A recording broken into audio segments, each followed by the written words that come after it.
कहीं कोई खबर नहीं, सब ठंडा। इससे तो अच्छा है अखबार वाले पूरा कागज निकालते, छपाई का खर्चा तो बच जाता। क्यों?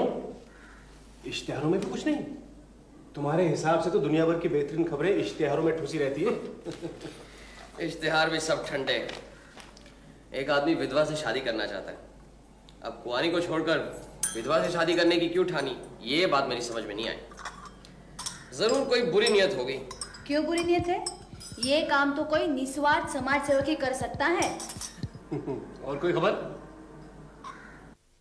एक बीमा कंपनी ने बड़े बड़े हरफों में इश्तिहार दिया है कि वो पति पत्नी का एक ही बीमा करेगा, और इस जोड़े में कोई भी किसी को कैसे भी इस दुनिया से टिकट कटवा दे तो दूसरे को बीमे की सारी रकम मिलेगी। ये भी कोई बात हुई? इन बीमा कंपनियों ने तो जीना मुश्किल कर दिया। क्यों? इसमें भी कोई बुरी नियत छुपी हुई है? बीमा कंपनी का कोई अपना स्वार्थ है, लेकिन दूसरों के मन में कुकर्म करने की इच्छा जगाना ये एक पुण्य काम है। औरतों के मन में ऐसे पाप करने की इच्छा कभी नहीं आ सकती। ये तो सिर्फ मर्दों का ही काम है। अच्छा, रुको रुको, सुनो कोई ऊपर आ रहा है, लेकिन इतनी तेजी से क्यों? पुटीराम, जरा दरवाजा खोलना।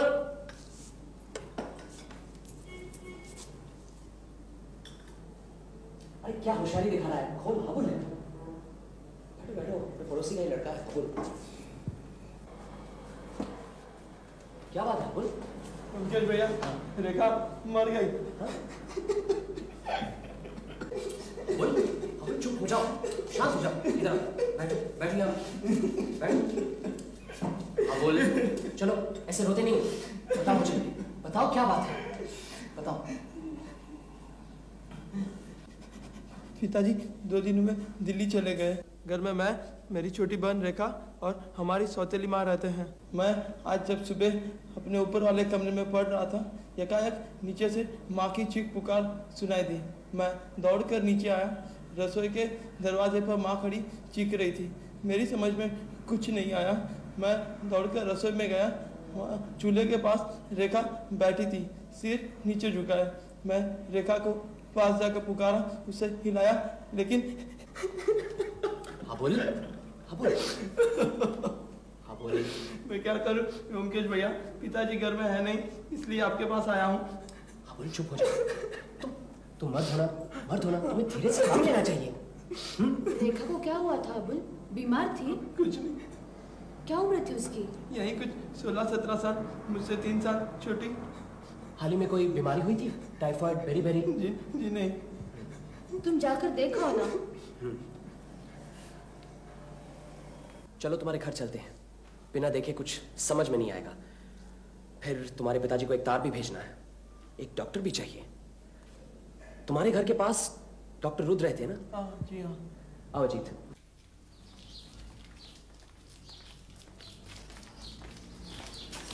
माँ, तुम यहाँ काम करते हो? जी। सामने वाले मकान में डॉक्टर रुद्र रहते हैं, उन्हें जाकर जरा बुलाना। जी। रसोई घर कहाँ है? इस तरफ। चलो।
दियसलाई जलाकर चूल्हा जलाते वक्त यकायक मृत्यु हुई है।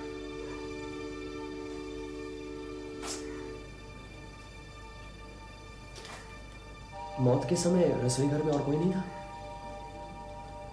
देखो, लगता है शायद डॉक्टर रुद्र आए। क्यों, क्या लगता है? क्या हुआ? मर गई? आप ही देख लीजिए। ये कौन है? पड़ोसी। देव कुमार बाबू की यही बेटी है? जी है। इसका नाम रेखा है? जी। क्या हुआ था इसे? बिल्कुल ठीक थी, यकायक।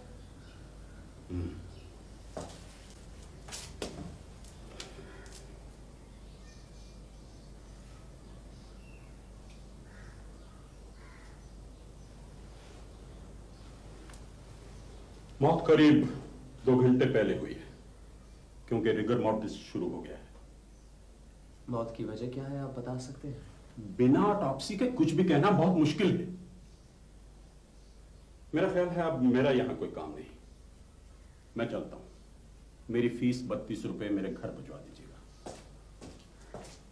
और हां, पुलिस को इन्फॉर्म करना मत भूलिएगा, क्योंकि मौत संदेहजनक है।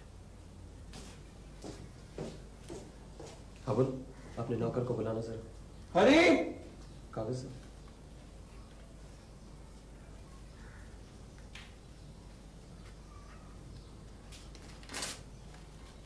थाने में दरोगा बाबू है, ये उनको दे देना। अच्छा। अबुल, लाश जैसी है वैसे ही पड़ी रहने देना। पुलिस आएगी, क्या करना है वही करेगी। चलो रेखा का कमरा देखते हैं।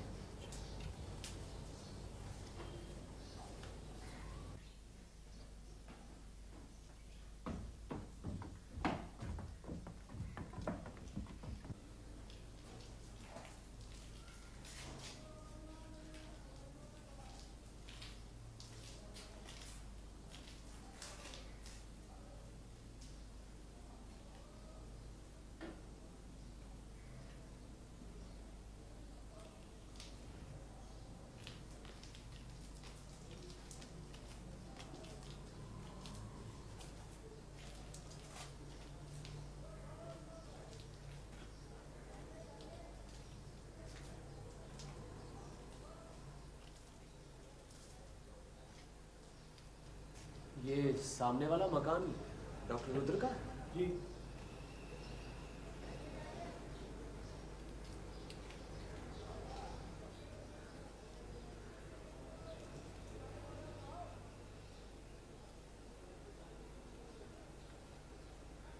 अबुल, ये चिट्ठी तुम्हारी बहन की लगती है, जरा पढ़कर देखना तो क्या लिखा है। नंतुदा, हमारी शादी की बातचीत टूट गई है। तुम्हारे पिताजी 10,000 दहेज मांग रहे हैं। पिताजी इतना रुपया नहीं दे सकते। मैं किसी और से शादी नहीं कर सकती, यह तुम्हें मालूम है। लेकिन इस घर में मैं और नहीं रह सकती। तुम्हारे पिता के डॉक्टर खाने में कई तरह के जहर होंगे। तुम मुझे कोई जहर ला कर दो न भी दोगे तो मैं किसी भी उपाय से मरूंगी। मैं और जीना नहीं चाहती। रेखा, मुझे मालूम था यही होगा। रेखा, आत्महत्या करेगी। ये नंतू कौन है? नंदू डॉक्टर रुद्र का लड़का है। रेखा के साथ उसकी शादी की बातचीत चल रही थी। उसके बाप ने 10,000 दहेज मांग कर रेखा की जिंदगी बर्बाद कर दी। इधर यहाँ बैठो, बैठो इधर, बैठो बैठो। जो होना था सो हो गया। मेरी बहन के अलावा मेरा कोई नहीं है। माँ नहीं है, पिताजी को अपने काम से फुर्सत नहीं है। परेशान मत हो, अभी पुलिस आ जाएगी, उससे पहले तुम्हारे माँ से बातचीत करनी है। आ जाओ, चलो उठ।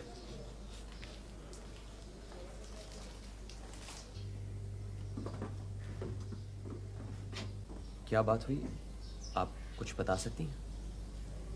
आज नौकरानी नहीं आई, इसलिए मैंने रेखा को चूल्हा लिपकर आग जलाने को कहा। घर के सारे काम मैं ही करती हूँ, कभी किसी से ढेला भर भी काम करने को नहीं कहा। और जब तक शरीर में ताकत है मैं करती भी रहूँगी। लेकिन 100 काम है, अकेली जान करे भी तो कैसे। इसलिए मैंने रेखा को चूल्हा जलाने को भेजकर अपने कमरे की सफाई में लग गई। नीचे रसोई में क्या हो रहा है मैंने कुछ नहीं देखा। नहा धोकर कपड़े बदल पूजा करने के बाद जब मैं रसोई में पहुंची तो देखा रेखा मरी पड़ी है। मैं तो इस घर के किसी 7-5 में नहीं रहती हूँ, लेकिन वो तो मेरे भाग्य ही फूटे हैं कि सारे झमेले मुझे ही झेलने पड़ते हैं। हाँ, वो ये जो हुआ है मुझे मालूम है, सब लोग इसके लिए मुझे ही दोषी ठहराएंगे। वो यहाँ नहीं है, वो यहाँ आकर क्या तूफान खड़ा करेंगे मैं सोच भी नहीं सकती। मैं तो वैसे भी उन्हें फूटी आंखों नहीं भाती हूँ। मेरे मरने के बाद ही उन्हें शांति मिलेगी, मुझे मालूम है। आज सुबह आपकी रेखा से कुछ कड़वी बातें हुई थी? कड़वी बातें कहूँ? ऐसे घर की नहीं हूँ मैं। वो तो मेरे नसीब ही फूटे हैं कि जब से इस घर में आई सौत के लड़के लड़की के साथ गुजर कर रही हूँ। कभी कोई कह के तो देखे कि मैंने जुबान से कभी कोई कड़वी बात कही हो। आज सुबह जब मैंने रेखा को चूल्हा जलाने के लिए भेजा तो उसने रसोई से वापस आकर कहा माचिस नहीं मिल रही है, और सीधे ठाकुर जी के पास जाकर पूजा की माचिस उठा ली। तब मैंने कहा इतनी बड़ी हो गई, अक्ल भी नहीं है, बासी कपड़ों में चली आई और सीधे ठाकुर जी को भी छू लिया। अरे माचिस की जरूरत थी तो दुकान से मंगवा लिया होता। बस इतना ही तो कहा था, कसम से कहती हूँ। और अगर ये भी कसूर है तो गलती मानती हूँ। कसूर की कोई बात नहीं है, लेकिन रेखा आपके कमरे में माचिस लेने क्यों गई? क्या माचिस हमेशा आपके कमरे में रहती है? नहीं, रसोई में भी रहती है, लेकिन एक माचिस मैं अपने ठाकुर जी के पास हमेशा ही रखती हूँ। रात को अंधेरे में मुझे नींद नहीं आती है, इसलिए मैं लैम्प जला के सोती हूँ। ये बात सभी लोग जानते हैं, रेखा भी। वो देखिए लैम्प।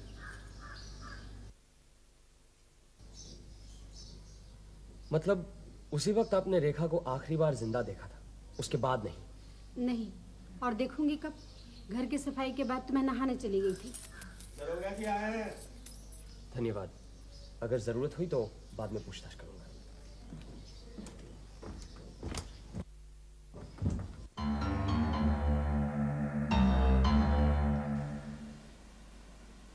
देखो देखो, अखिल भारतीय साइंस कांग्रेस में हमारे हाबुल और रेखा के पिताजी प्रोफेसर देव कुमार सरकार ने एक लंबी स्पीच दी।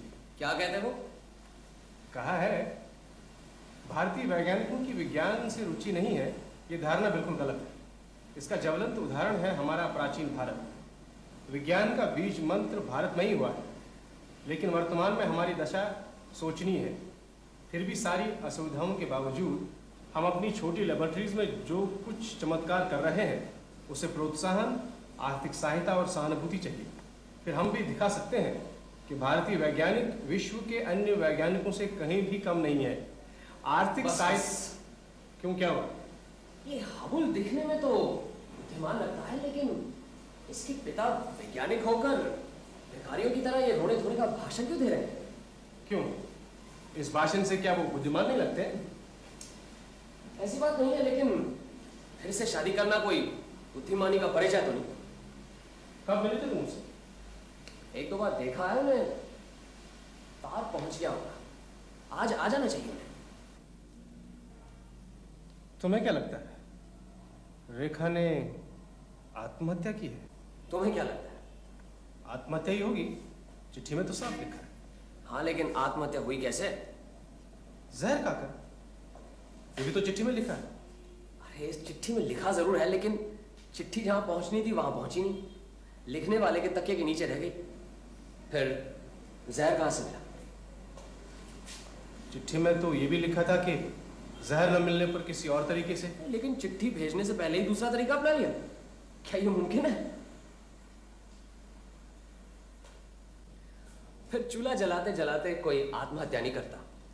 रेखा की मौत हुई है अकस्मात, जैसे आसमान से बिजली गिरी हो। देखा नहीं तुमने? बैठी की बैठी रह गई, माचिस की तीली हाथ में ही जलकर राख हो गई। फिर कैसे हुई ऐसी मौत? यही तो समझ में नहीं आ रहा। पोटेशियम साइनाइड को छोड़कर इतनी घातक शक्ति किसी और जहर में नहीं है। हार्ट फेल भी तो हो सकता है। हाँ, यही संभावना जोर पकड़ती जा रही है, लेकिन मन नहीं मानता। इतनी कम उम्र में हार्ट फेल? चलो कल डॉक्टर की रिपोर्ट से पता चल जाएगा। अंदर आ जाइए, दरवाजा खुला है। नमस्ते, मेरा नाम मनमथनाथ रुद्र है। अच्छा, आप ही नंतु हैं? क्या आप मुझे पहचानते हैं? हाँ, बैठिए बैठिए। आप रेखा के बारे में जानना चाहते हैं ना? जी, उसकी मृत्यु कैसे हुई? अभी कुछ कह नहीं सकते। क्या आप समझते हैं रेखा ने आत्महत्या की है? मुझे तो मुमकिन नहीं लगता। तो फिर क्या किसी ने उसे? फिलहाल यकीनन कुछ कहा नहीं जा सकता। आपने शायद सुना होगा, रेखा के साथ मेरी। हाँ, मैंने सुना है। मैं उसे बचपन से प्यार करता हूँ। जब वो 7 साल की थी तब से मैं उसके घर जाया करता था। लेकिन जब शादी की बात हुई तब पिताजी अड़ गए। ऐसी शर्त रखी कि शादी टूट गई। मैंने भी फैसला कर लिया, पिताजी की मर्जी के खिलाफ ही शादी करूंगा। इस बात पर हमारा झगड़ा भी हुआ। उन्होंने कहा मुझे घर से निकाल देंगे, लेकिन मैं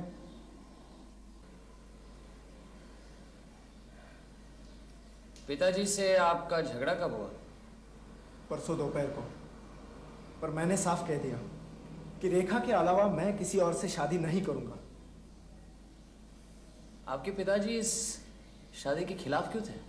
वो चाहते थे मेरी बड़े खानदान में शादी हो, जहां से उन्हें काफी रुपया मिले। लेकिन ऐसा क्यों हुआ बमकेश बाबू? रेखा को मारकर किसी को क्या फायदा?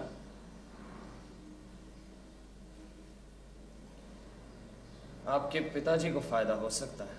पिताजी? नहीं नहीं, ये आप क्या कह रहे हैं?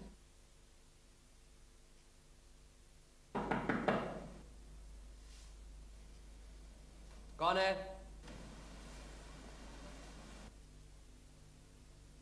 नमस्कार प्रोफेसर देव कुमार, तार मिल गया आपको?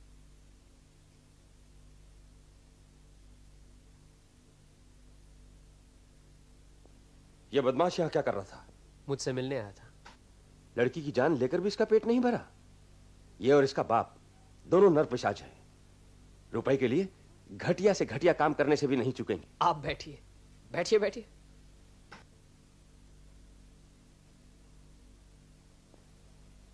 हाबुल ने आपके बारे में सब बताया मुझे। आपने जो हमारी मदद की उसके लिए बहुत बहुत धन्यवाद। क्या कह रहे हैं आप? अगर मदद की भी तो पड़ोसी के नाते ये हमारा कर्तव्य है। फिर भी आप इतने व्यस्त आदमी हैं। अच्छा, क्या हुआ था रेखा को? कुछ समझ में आया? घर पर कोई ठीक से बता नहीं पा रहा। कुछ कह नहीं सकते प्रोफेसर, देखते हैं डॉक्टर की रिपोर्ट में क्या निकलता है। अगर मेरे पास रुपया होता तो इस केस की छानबीन का भार मैं आपको सौंपता, लेकिन क्या करूं, मेरे पास इतना रुपया है ही नहीं। ये आप क्या कह रहे हैं? आप तो नहीं व्योमकेश बाबू, बिना फीस दिए मैं किसी की मदद लेना नहीं चाहता। पुलिस पहले ही तहकीकात कर रही है, जो भी करना होगा वही करेगी। और फिर तहकीकात से क्या होगा? मेरी बेटी तो मुझे वापस नहीं मिलेगी। धन्यवाद व्योमकेश बाबू, मैं चलता हूं।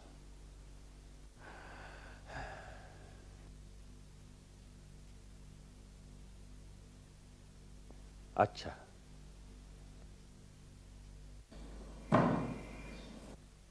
चलो, एक शंका का समाधान तो हुआ। मेरा ख्याल था प्रोफेसर अपनी पहली पत्नी के बच्चों से प्यार नहीं करते, लेकिन कम से कम अपनी बेटी से तो बहुत प्यार करते हैं। अरे, ये सिगार यहीं भूल गए? भुलक्कड़ मिजाज के है बेचारे। डॉक्टर रुद्र पर बहुत बिगड़े हुए थे। कल इंस्पेक्टर बीरेन से मिलना है। आइए ब्योमकेश बाबू, मैं आपका इंतजार कर रहा था। डॉक्टर की रिपोर्ट आ गई। बार बार मुआयना करके भी मौत की वजह का मालूम नहीं चल सका। शरीर में कहीं कोई चोट का निशान भी नहीं है, पेट में जहर भी नहीं मिला, हार्ट भी नॉर्मल और हेल्दी है। यकायक स्नायु मंडली के अपने काम बंद कर देने की वजह से यह मौत हुई है। अब यह केस कॉर्नर्स कोर्ट में जाएगा, वहां से अज्ञात वजह से मौत की राय दी जाएगी। और फिर हमारी मर्जी। हम ये तहकीकात जारी भी रख सकते हैं और इसे बंद भी कर सकते हैं। मेरे ख्याल से तहकीकात जारी रखनी चाहिए। क्यों? आपको किसी पर शक है क्या? अगर हमें इस मृत्यु की गुत्थी को सुलझाना है तो पहले हमें यह पता लगाना होगा कि यह मौत हुई कैसे। जब तक कि हमें इसका पता नहीं लगेगा, इस पर या उस पर शक करने से कोई फायदा नहीं है। लेकिन डॉक्टर की रिपोर्ट से जब कुछ पता ही नहीं लगता तो डॉक्टर ने तो सिर्फ रेखा की लाश का मुआयना किया है, लेकिन लाश के अलावा हम और भी बहुत कुछ जान सकते हैं। और अगर डॉक्टर को किसी चीज के बारे में पता नहीं लगता, वो हम भी नहीं जान पाएंगे। ऐसी तो कोई बात नहीं। ये बात तो है। कल प्रोफेसर देवकुमार आए थे मेरे पास। उन्होंने मुझे इस केस से छुट्टी दे दी है।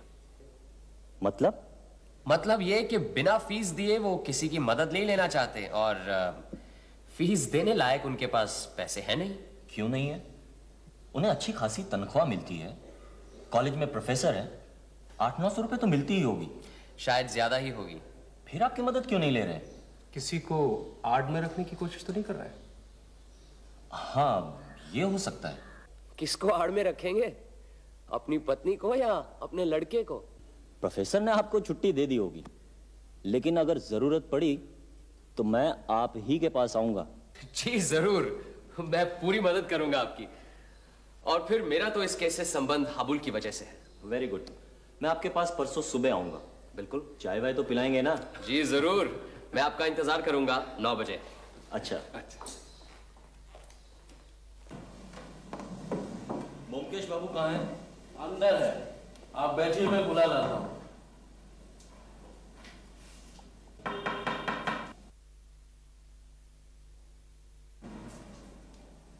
कौन? खोलो कुटीराम, मैं राहुल हूं।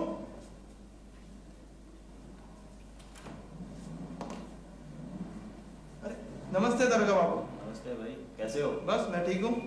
आइए आइए इंस्पेक्टर बिरेन। अरे पुटीराम, चाय भिजवा दो, और सुनो, साथ में कुछ खाने पीने के लिए भी भेज दो। हाँ बोल, घर पे सब ठीक ठाक तो है ना? सब ठीक है। पिताजी आज पटना जा रहे हैं। अच्छा। वहाँ यूनिवर्सिटी में लेक्चर देना है। अरे रुको तो सही, बैठो ना। नहीं ब्योमकेश बाबू, मैं तो बस यही बताने आया हूँ। पिताजी से कुछ कहना है? नहीं कुछ नहीं, जाने दो उन्हें। काम में लगे रहेंगे तो जरा जी बहल जाएगा। उन पर क्या गुजर रही है मैं समझ सकता। चाय तो पीते जाओ। बस, नमस्ते। अच्छा। और बताइए इंस्पेक्टर, डॉक्टर रुद्र से मिले? हाँ मिला। पूरा माया का लोभी और निष्ठुर डॉक्टर है। सुना है पैसों की वजह से उसके 2-3 मरीज बिना इलाज के ही मर गए। रेखा के साथ उसके लड़के की शादी की बात थी। शादी तोड़ने के इरादे से उसने 10,000 रुपये मांगे। उसे मालूम था कि प्रोफेसर इतनी बड़ी रकम तो जुटा नहीं पाएगा, और शादी टूट गई। रेखा की मौत के बाद वो लड़का अपने बाप से लड़कर घर छोड़कर चला गया। वो अब भी यही समझता है कि रेखा की मौत की वजह उसका बाप ही है। लेकिन मेरे ख्याल से इस मामले में डॉक्टर रुद्र पर कोई आरोप नहीं लगाया जा सकता। शायद आपका कहना ठीक ही है। लीजिए, चाय आ गई। अरे अजीत, तुम सरकारी डॉक्टर से मिले थे ना? जरा इंस्पेक्टर बिरेन को बताना क्या कहते हैं। डॉक्टर अपनी रिपोर्ट के बाहर कुछ नहीं कहना चाहते, लेकिन उन्होंने एक बात कही। उनका कहना है कि किसी भी अनजाने जहर का धुआं नाक के अंदर जाने से मृत्यु हो सकती है, जिसका पता पोस्टमार्टम की रिपोर्ट से नहीं चलता। ये भी डॉक्टर की एक थ्योरी है। उनका कहना है कि वो गलत भी हो सकते हैं। प्रोफेसर देवकुमार से मिले? आज जा रहे हैं? हाँ मिला। उनकी आर्थिक हालत वाकई अच्छी नहीं है। लगता है दुनियादारी के मामले में बिल्कुल नावाकिफ हैं। अब लड़की की शादी के लिए 7-8 हज़ार रुपये खर्च करना भी उनके लिए एक बहुत बड़ी समस्या बन गई थी। कॉलेज के प्रोविडेंट फंड से उन्होंने उधार की अर्जी भी दी थी। खैर वो शादी ही टूट गई। कॉलेज से उन्हें काट कूट कर कुल 880 रुपये मिलते हैं। लेकिन सुनकर ये ताज्जुब होगा कि उस 880 रुपये में से एक मोटा हिस्सा बीमा कंपनी को भेज जाता है। 50,000 का बीमा करवाया है। 50,000 का बीमा? कब किया? 1 साल से ऊपर हो गया। जॉइंट पॉलिसी है, अपनी और अपनी पत्नी के नाम। दूसरी पत्नी है, अगर वो गुजर जाए तो उनकी विधवा पत्नी को कोई तकलीफ ना हो, शायद इसीलिए। क्या सोच रहे हैं? आप उनकी पत्नी से मिले? बस यही बाकी है। इस हाबुल के बारे में पता करवाया। बड़ा अजीब सा लड़का है, कॉलेज नहीं जाता, बस यूं ही घूमता फिरता रहता है, और अभी मुझे यहां से देखकर भाग गया। आप हाबुल की तरफ से बेफिक्र रहिए, यहां से तो सीधा थाने ही जाएंगे ना। ठीक है, मैं जरूरत पड़ी तो वहां आ जाऊंगा, नहीं तो टेलीफोन कर दूंगा। मुझे जरा बाहर जाना है।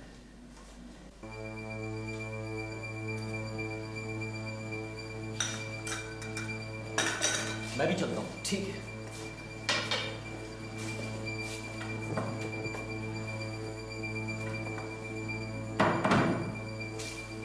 तुम्हें हो क्या? इंस्पेक्टर को न्योता हमने दिया था। चलो जल्दी, हाबुल के घर जाना है। प्रोफेसर देव कुमार को पटना जाने से रोकना है। क्यों?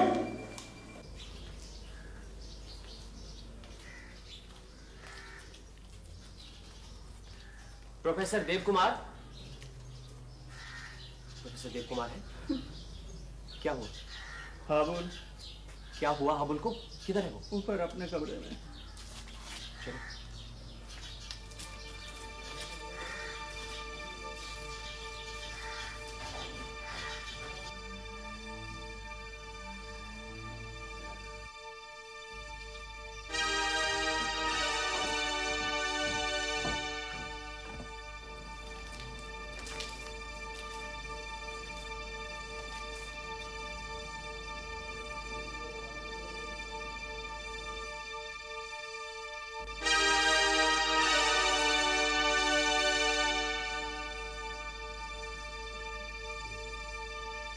बिल्कुल इसी तरह रेखा की मौत हुई थी।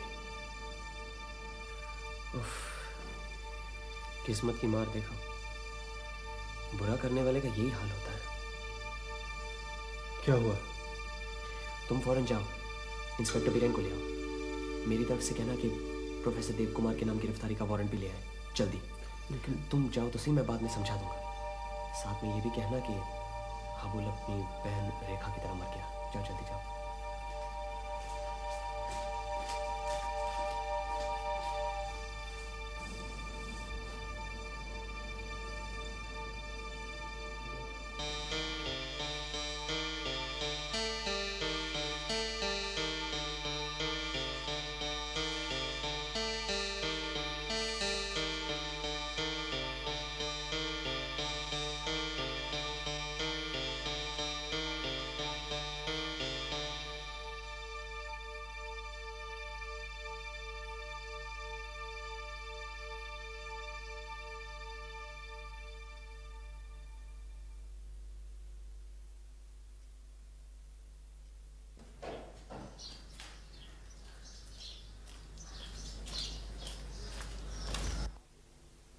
हुआ क्या था?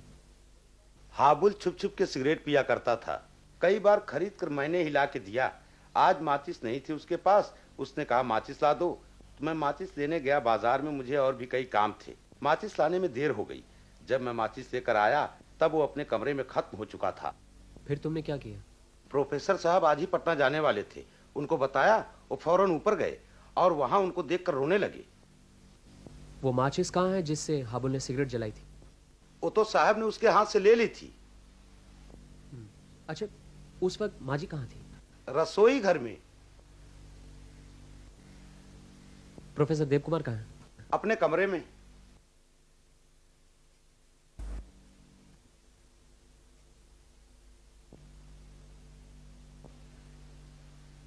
क्या हुआ?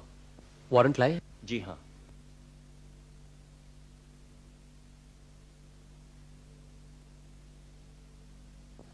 बुरा जो देखन मैं चला, मुझसे बुरा न कोई।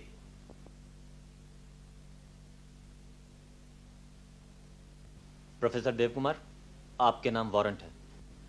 आप आ गए, अच्छा ही किया। मैं खुद ही थाने जा रहा था। लीजिए, पहनाइए हथकड़ी। उसकी कोई जरूरत नहीं, हम तो सिर्फ आपको बताने आए हैं।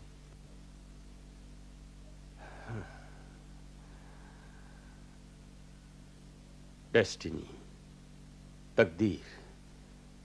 नहीं तो हाबुल भी क्यों उसी माचिस की डिबिया से तीली निकाल ले गया? क्या सोचा था, क्या हो गया?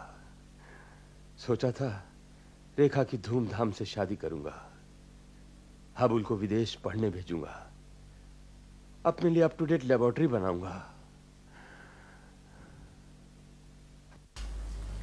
देव कुमार बाबू, मुझे आपकी माचिस चाहिए। डरिएगा नहीं, मैं आत्महत्या नहीं करूंगा।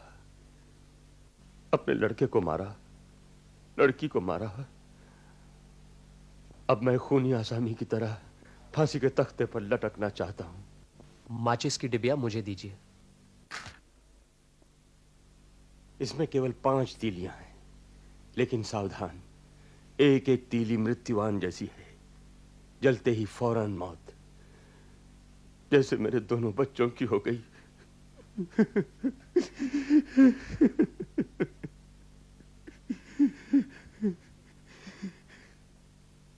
क्या इजाद की है मैंने, पलक झपकते ही मौत होगी, लेकिन कहीं कोई निशान नहीं रहेगा।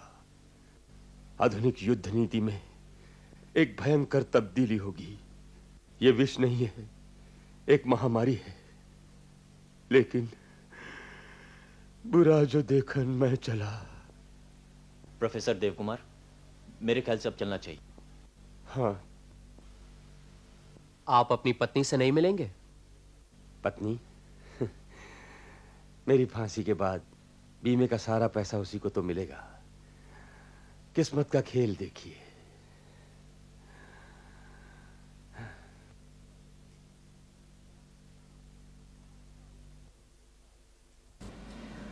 अंग्रेजी में एक फिक्रा है, vengeance coming home to roost. Professor Devkumar के साथ भी कुछ ऐसा ही हुआ। भाग्य की विडंबना देखो, अपनी पत्नी को मारना चाहते थे, 2 बार उन्होंने अपना अचूक अग्निबाण छोड़ा, और दोनों बार ही अग्निबाण लगा उनके प्यारे पुत्र और पुत्री को। लेकिन ये अग्निबाण उनके हाथ लगा कैसे? साइंटिस्ट तो थे, एक्सपेरिमेंट करते करते एक नया आविष्कार कर लिया। एक ऐसा आविष्कार जिसकी जरूरत रोजमर्रा की जिंदगी में नहीं थी, लेकिन जिसका एक भी अंश अगर दुनिया में किसी भी बड़ी ताकत को, जापान, अमेरिका, जर्मनी, अगर उन्हें पता लग जाता तो वो फौरन अपने कारखानों में ये जानलेवा जहर बनाना शुरू करते थे। इसीलिए प्रोफेसर देवकुमार ने इस आविष्कार की चर्चा किसी की नहीं। ये चाहते थे कि खुद इस पर और एक्सपेरिमेंट हो, और इस तरह के एक्सपेरिमेंट गोपनीय ढंग से करने के लिए अपनी खुद की एक लेबोरेटरी होनी चाहिए ना। लेकिन इसके लिए रुपया भी तो चाहिए। जो लोग मानसिक मेहनत करते हैं उन्हें सांसारिक जीवन में शांति चाहिए, लेकिन छुआछूत, पूजा पाठ मानने वाली और हमेशा कचकच करने वाली दूसरी पत्नी ने प्रोफेसर देवकुमार का जीना मुश्किल कर दिया था। अमूमन कोई अपनी स्त्री की हत्या करने की बात नहीं सोचता, लेकिन अगर कोई ऐसा सोचता है तो हमें समझ लेना चाहिए कि बात बर्दाश्त से बाहर पहुंच गई है। अब इस घातक जहर का आविष्कार प्रोफेसर देवकुमार ने किया, और मेरा ख्याल है कि तभी उन्होंने ऐसा सोचा होगा कि अपनी स्त्री को रास्ते से हटा देना चाहिए। इन्हीं दिनों अखबारों में पति पत्नी का इकट्ठा बीमा करने की योजना के बारे में उन्होंने पढ़ा। एक के मर जाने से दूसरे को सारा रुपया मिल जाएगा। यही मौका था, इस तरह का बीमा करके अपनी पत्नी का खात्मा कर सके तो एक बार से 2 फायदे हो सकेंगे। प्रोफेसर देवकुमार ने पूरे 50,000 का बीमा कराया। कोई जल्दबाजी नहीं की जिससे कि बीमा कंपनी को शक हो। फिर 1 साल इंतजार किया। अपनी पत्नी पर जहर आजमाने के लिए एक नायाब तरीका निकाला। एक वैज्ञानिक मस्तिष्क इस तरह सोच सकता है। उन्हें मालूम था कि जहर में आग लगने से जो धुआं निकलता है उसका छोटे से छोटा अंश भी अगर नाक में जाए तो कोई बच नहीं सकता। इसीलिए उन्होंने माचिस की तीली के मुंह पर जहर लगा दिया। अब कोई भी ये तीली जलाएगा वहीं खत्म हो जाएगा। तभी दिल्ली में विज्ञान कांग्रेस का अधिवेशन शुरू हुआ था। उन्होंने सोचा यही मौका है। उन्हें पता था कि उनकी पत्नी रोज सवेरे पूजा के लिए माचिस से दिया जलाती है। अब ये माचिस पूजा घर में ही रहती है और इस माचिस का और कोई इस्तेमाल तो होता नहीं। सो उन्होंने इस माचिस की डिबिया में एक जहरीली तीली डाल दी और वो दिल्ली चले गए। अब 4-5 दिनों में कभी ना कभी घातक तीली का इस्तेमाल तो करेगी ना उनकी पत्नी। तब प्रोफेसर देव कुमार दिल्ली में होंगे और उन पर कोई शक भी नहीं करेगा। सब ठीक ही था, लेकिन किस्मत में कुछ और ही लिखा था। अपनी पत्नी की जगह उनकी अपनी बेटी चूल्हा जलाकर मारी गई। प्रोफेसर देव कुमार दिल्ली से वापस आए। अब लड़की की अचानक मौत से अपनी पत्नी पर उनका गुस्सा दुगना हो गया। उन्होंने ठान ली कि अगर लड़की गुजरी गई है तो उनकी पत्नी को जिंदा रहने का कोई हक नहीं। फिर उन्होंने पटना जाने का प्रोग्राम बनाया। इस बार उन्होंने सारी की सारी जहरीली तीलियां उसी माचिस की डिबिया में डाल दी, लेकिन वो पटना नहीं जा सके। हाबुल को सिगरेट पीने का शौक था। वो अक्सर अपने कमरे में बैठा चोरी छुपे सिगरेट पिया करता था। इस बार घर में माचिस नहीं थी। उसने नौकर से कहा बाजार से ले आ। नौकर को आने में देर हो गई और उसने बगल में अपनी मां के कमरे से वही माचिस से दियसलाई जलाई। हाँ, अच्छा ये बताओ, प्रोफेसर देवकुमार ही अपराधी हैं, ये तुम्हें कब पता चला? जब मैंने सुना कि उन्होंने 50,000 का जॉइंट बीमा कराया है। उससे पहले रेखा के पोस्टमार्टम से पता चल चुका था कि मौत जहर से नहीं हुई है। तब इस नतीजे पर पहुंचा कि मौत जैसे भी हुई हो, उसे आज के वैज्ञानिक नहीं जानते। अब हमारे सामने 2 वैज्ञानिक थे, एक डॉक्टर रुद्र और प्रोफेसर देव कुमार। हो सकता है इनमें से किसी को भी वो अज्ञात जरिया मालूम हो। ऐसी सूरत में ज्यादा शक डॉक्टर रुद्र पर ही पड़ता था। भाई डॉक्टर है, जहर से उनका वास्ता पड़ता है। और प्रोफेसर देव कुमार अगर आविष्कार करता होते तो अपनी लड़की पर यह जहर क्यों आजमाते? हालांकि डॉक्टर रुद्र घटिया किस्म के इंसान हैं, लेकिन पड़ोस की लड़की जो सिर्फ उनके लड़के से प्यार करती है, इसी बात पर खून क्यों करेंगे? यह बात कुछ हजम नहीं हो रही थी। हाँ, ये बात तो है। अजीत, तुम तो लेखक हो, तुम्हें प्रोफेसर देव कुमार के इस केस में एक दर्दनाक व्यंग नहीं नजर आ रहा? इंसान ने जब पहली बार दूसरे की हत्या करने के लिए हथियार बनाया, उसी दिन से उसने अपनी मौत की खाई खोद ली। आज दुनिया में जो चोरी छुपे हिंसक और प्राणघातक जहर बनाए जा रहे हैं, यही जहर किसी दिन सारी मानवता को ध्वंस कर देगा। ऐसा नहीं लगता?